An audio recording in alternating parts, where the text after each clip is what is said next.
Hello and welcome to the very relieved and finally, we got OG back, Knicks-Verse.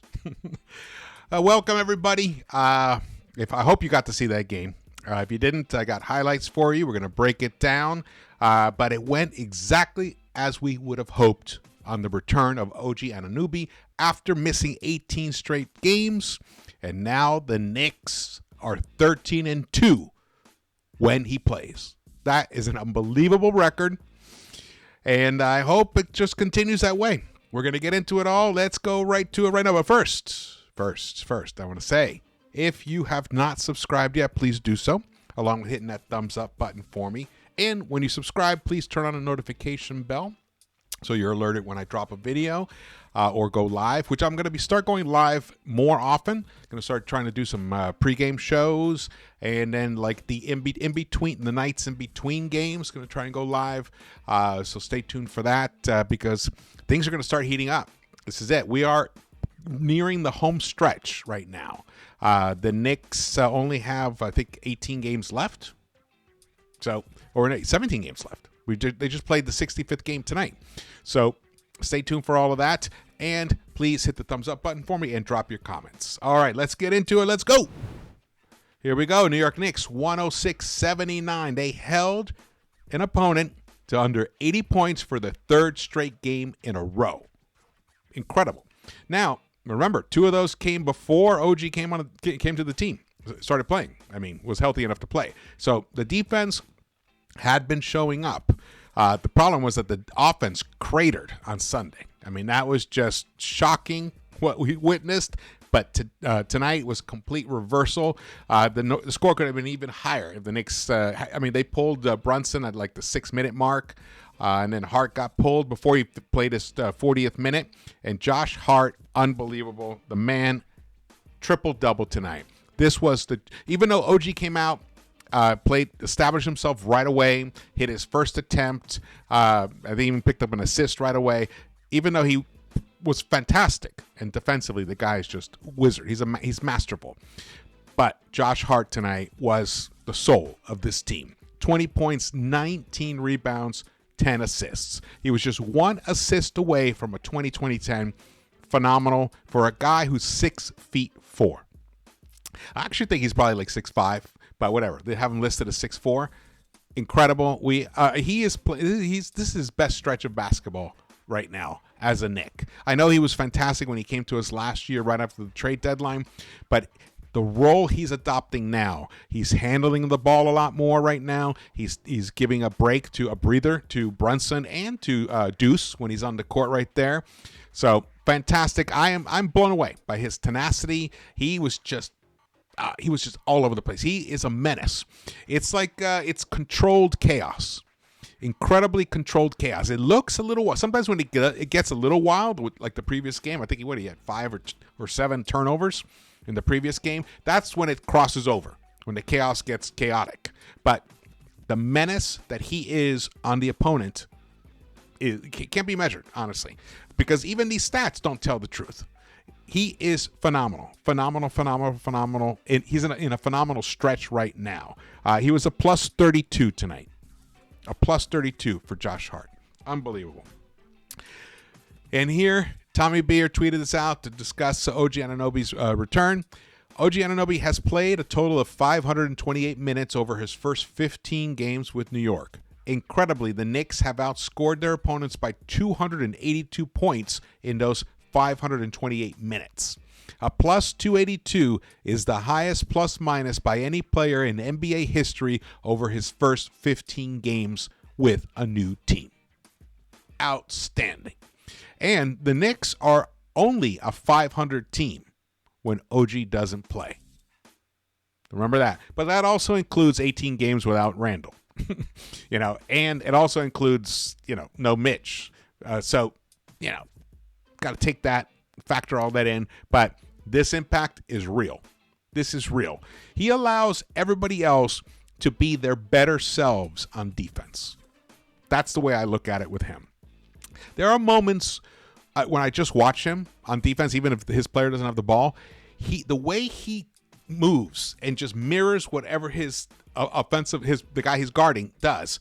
It's just crazy. And then he'll slip off, and his instincts are phenomenal. His ability to anticipate what's going to happen on the defensive end. Literally, I'm telling you, I'm going to run out of words to describe what an incredible defender this guy is. Like I've said before, he might be the best defender, the best defending forward that I have ever seen, even including Mr. Kawhi Leonard. I'm just saying. And Kawhi's got that even longer wingspan and all that stuff, but he's like there. He's right up there. If he's not better, they're very close. It's hard to differentiate between the two. This is incredibly important as well, because as the Sixers are right there behind the Knicks, I think they're in 6th place right now. Knicks are in 4th. And the Knicks won the season series. So, if anything, let's say Randall's return gets delayed a little further, which I'll talk a little bit more about that because I have a feeling. Yeah, I have some feelings about that. This being 3-1 is fantastic. It could easily have been a sweep, 4-0. Now, Embiid missed those 2 games. I'm not sure. I can't even remember. I think Embiid missed another one of these games. Not sure anymore. But the point is, 3-1 against a division rival is money. Beautiful. All right, let's get to the highlights. So the game started off very, very, very nice for the Knicks. They were able to outscore in that first quarter the Sixers by 12. They lit them up 26. I didn't let them up, but 26-14. They shot 50% overall from the field in that first quarter and picked up 12 rebounds and 9 assists. I think the Knicks ended up with 30 assists this game, which is over the 27 magic number for assists and wins here. Ooh, nice play there, though. So that was the first bucket that the Sixers scored. The Knicks got out to a 6-0 lead. Here there was 8-2. And then it got to get a little bit closer at one point. Yeah, it definitely did get a little bit closer. Let's see here. Pull up this game charts over here. And, they kind of flirted with... they got it under 10 points in that second quarter. The Sixers did. But then by the end of that first half, the Knicks were up by 22, I believe. 21, maybe. Here we go. Oh. And Kelly Oubre, who was definitely a big difference in the game on Sunday, was rendered ineffectual tonight, especially defensively, because he definitely did bother Mr. Brunson in the previous game. But tonight, Kelly Oubre was in his 30 minutes of play. Actually, his production was pretty nice, but he was a minus 19. 19 points for him on 7 of 15 shooting, 3 of 6 from the three-point line overall, 6 rebounds, but only 1 assist for him. Kyle Lowry had 6 assists for them. One guy I want to talk about is Precious Achiuwa. Precious Achiuwa tonight. So, Precious played 24 minutes, 6 of 8 in the field. He did miss his 1 3-point attempt. He missed 1 free throw, but 13 points. He was a plus 13, 8 rebounds, and he picked up 2 blocks. It seemed like he had 4 blocks because he had some deflections. That combo of having Precious and OG on the court together is a nice combo. And then you put Hart out there.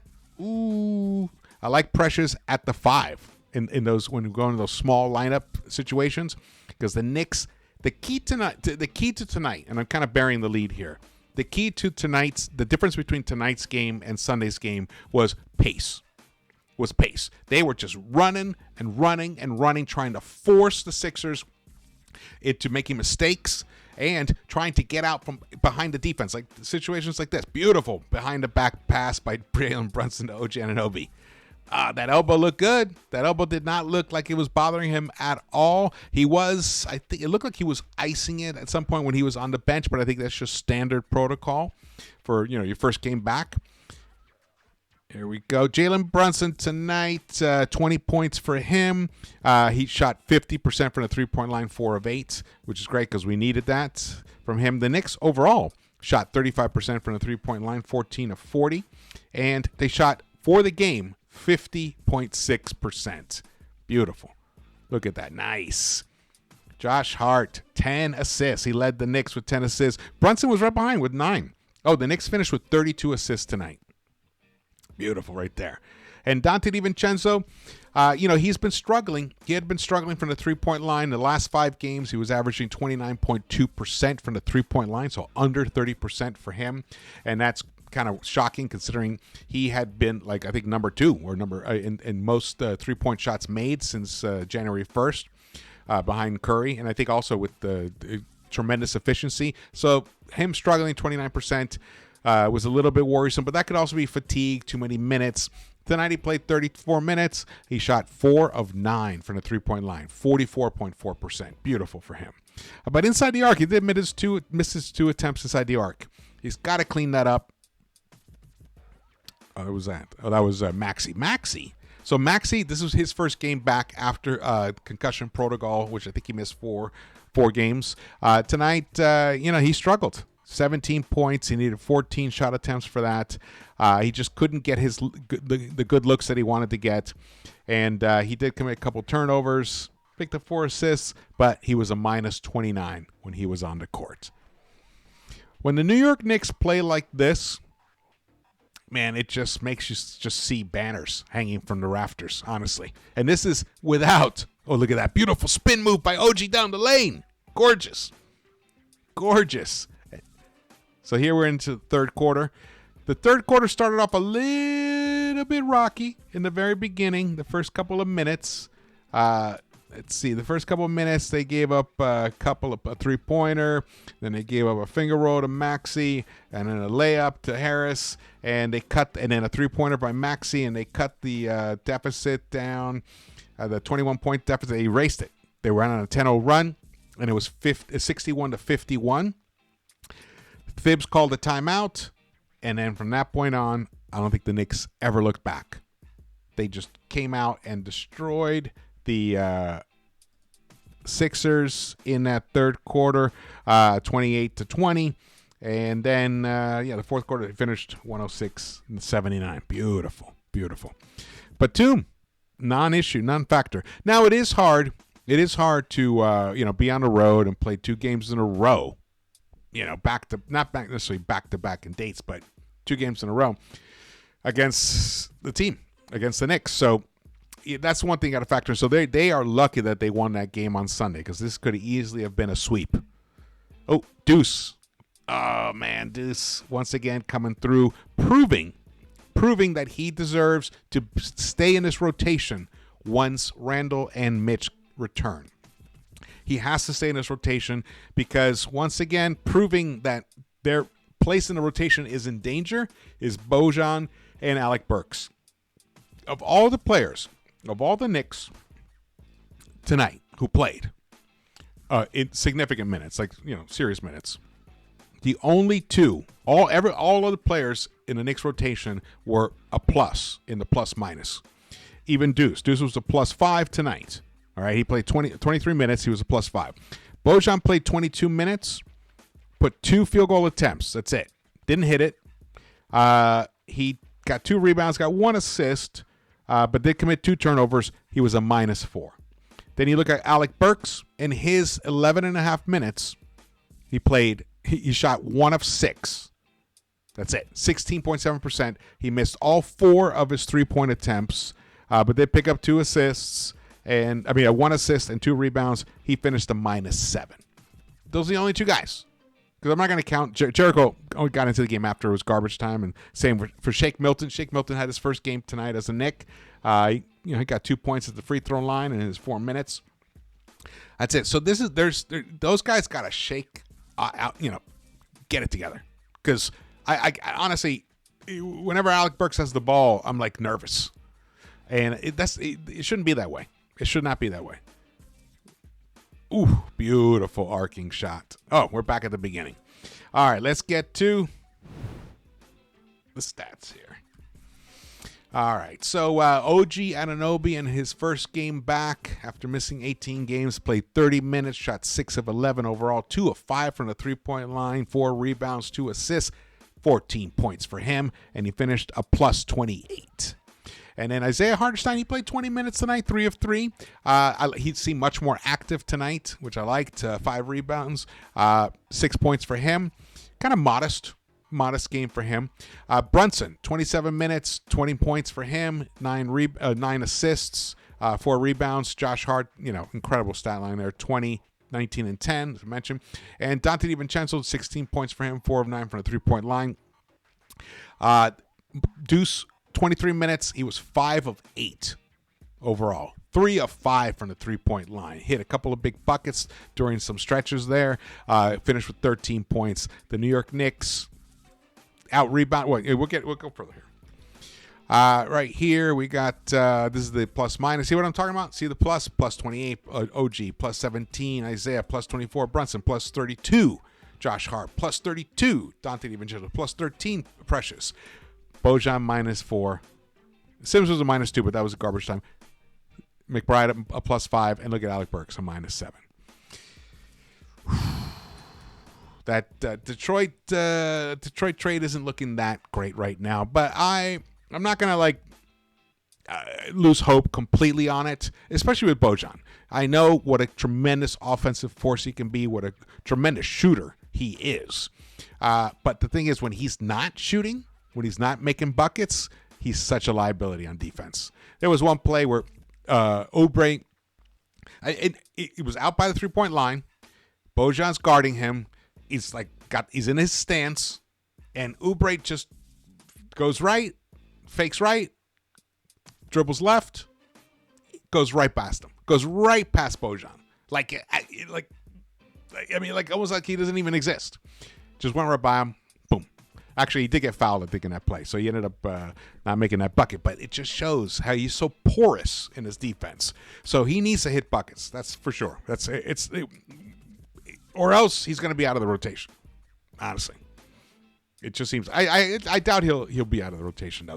I just don't see Thibs getting that drastic with him, because we do need bodies. We need somebody out there.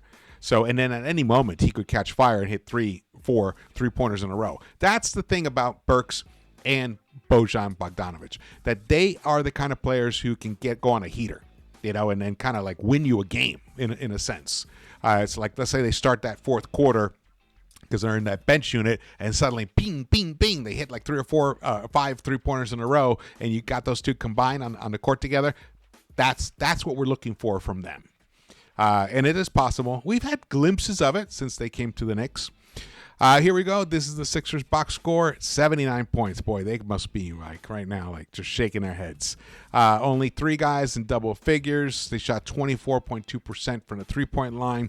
Basically, this is what the Philadelphia 79ers, we got to call them now. This is what they did on Sunday. And somehow, shockingly, it was enough to win the game. And I'll tell you this. Even if OG didn't return tonight, the Knicks still would have pounded the 79ers. There's no doubt. There's no doubt in my mind. That team was not going to repeat that performance that they brought out on Sunday. There was no way it was going to happen. And there was no way Thibs was going to let it happen. So here are some team comparisons. As you can see, the field goals, they shot 37.5%. We shot 50.6%. The three-pointers, we owned them there. The assists, destroyed them there, plus 15 for the Knicks. Fast break points, the Knicks got 19 of them. They did allow 15, which is a little high. I want to keep that down. The total rebounds, the Knicks were monsters. They were a plus 20 in the rebounding battle. We lost the steals battle. The blocks even in 4.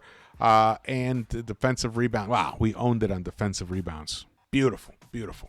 Which is important, because that's how you take their opportunity away to get offensive boards and get second chance opportunities. That was a big key tonight as well. And the Knicks didn't turn the ball over as much. The Knicks turned it over only 12 times tonight. And shockingly, the Sixers only turned it over 8 times tonight. Yeah, I was like, what? That is crazy. Yeah. But the points off the turnovers, pretty much pretty close to even. We were a -3 in that category right there. Let's see, where else here of note? Points in the paint, Knicks were 46-36. That was a nice battle to win right there.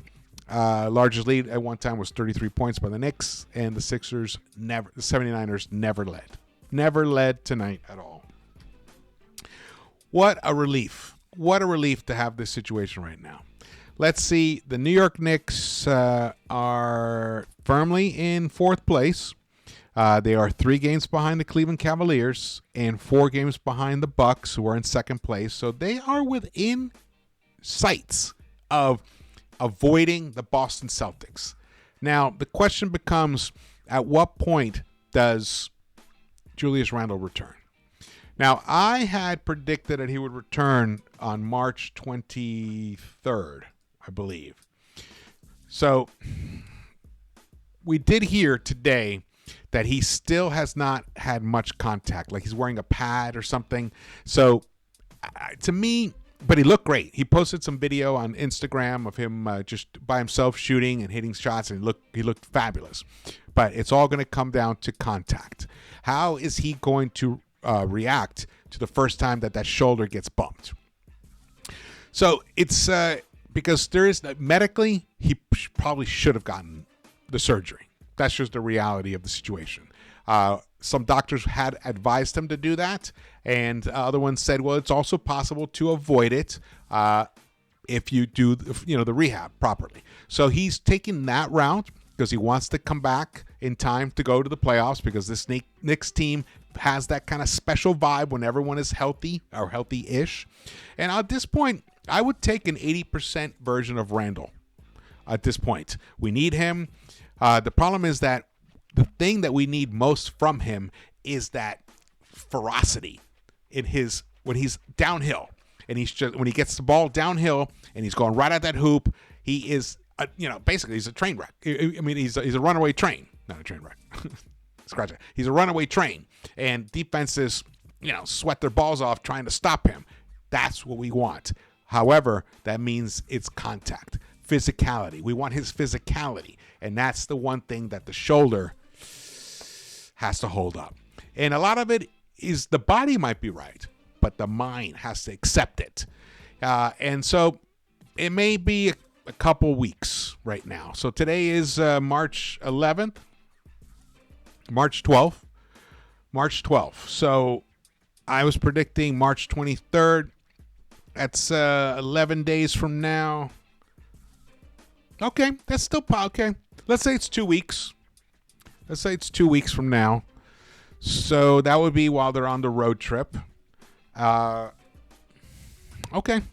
It would be enough because we really want him to come back and feel comfortable. I'm sure he's going to be a little bit cautious when he first comes back. He's going to want to test that shoulder out. And then finally, let's say, for example, he comes back. He takes a couple hits on that shoulder, and he's fine.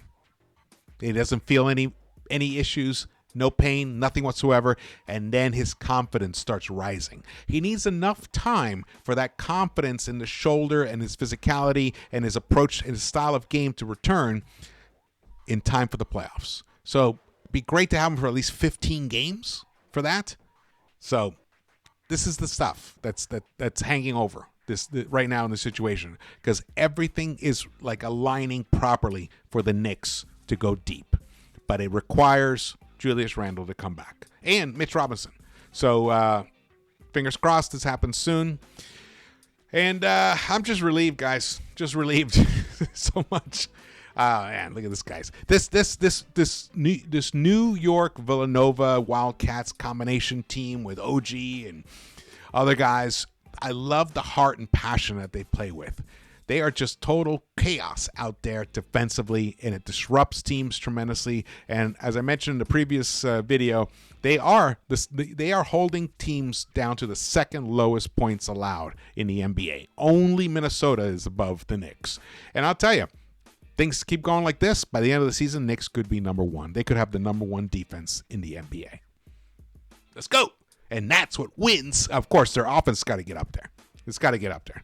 Right now, their offense is struggling a little bit, but I think with OG back and Randle comes back, the spacing will be proper, and guys they won't be playing as many minutes, and they won't be as fatigued as much later in games. All that stuff starts playing into each other, and it starts helping players be their best selves. And that is the situation that the Knicks are looking at in the coming weeks ahead. All right, thank you so much for watching this. Again, my name is George. Please subscribe. Follow me on Twitter. Share this video. Hit your thumbs ups. And I want to hear your comments. I want to hear your thoughts and feelings about our Knicks. Our Knicks, who are now 38-27, 11 games over 500. Beautiful. And they're 22-13 at home. Nice. And in conference play, they're 27-15. Beautiful. Love it. All right. I want to see the Knicks strength get a nice, because I think they're going to play Portland next. They're going on a road trip. They're going on a West Coast road trip. Ooh, ooh, ooh. I think they're going to play the Golden State Warriors. They're going to play Sacramento Kings. And not the Denver Nuggets. I think we already took care of that. Yeah, we already played them then. So we got some big games. I think that these are winnable games for the Knicks. Winnable games. All right. I will see you around the Knicks-Verse.